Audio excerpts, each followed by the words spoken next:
ওম অখণ্ড সংহিতা বা শ্রী শ্রী স্বামী স্বরূপানন্দ পরমহংসদেবের উপদেশ বাণী 20 খণ্ড। গুরু ও ঈশ্বরের এক বিভূতি।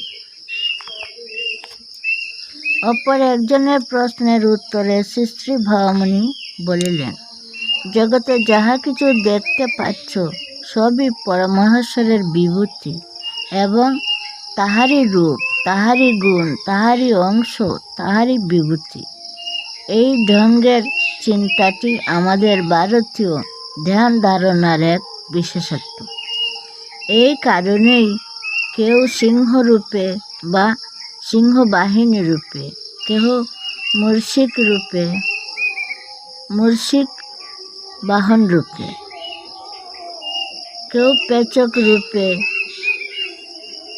বা পেচক বাহিনী রূপে, কেউ হংস রূপে বা হংস বাহিনী রূপে, কেউ ময়ূর রূপে বা ময়ূরের বাহন রূপে ঈশ্বরীয় ভাব অর্পণ করলে আমরা তাতে দোষ দেখতে পাই না। এই কারণেই মানুষ বিশেষের উপরে ঈশ্বরীয় ভাব অরূপ করা আমাদের এক অভ্যাসে রপ্ত হয়ে গিয়েছে। যত মানুষকে চোখে দেখছ তার মধ্যে তোমার গুরুর স্থান নিশ্চয়ই সকলের উপরে। এতে গুরুকে পরমেশ্বরের সঙ্গে অভেদ বলে ভাবতে আর বাধা বা সংকোচ কোথায়? এই অভ্যাসটার ভালো কি আর মন্দ কি তা নিয়ে আমার মাথা ব্যথা নেই।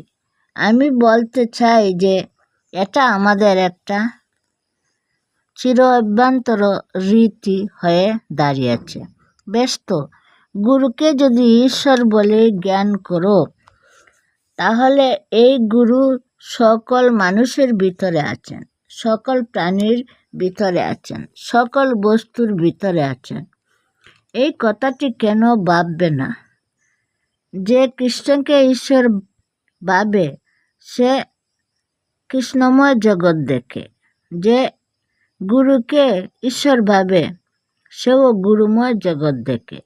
তবে তো কোনো স্থানে ঈশ্বর ভাব অর্পণের শুভ ফলটি প্রত্যক্ষ হবে।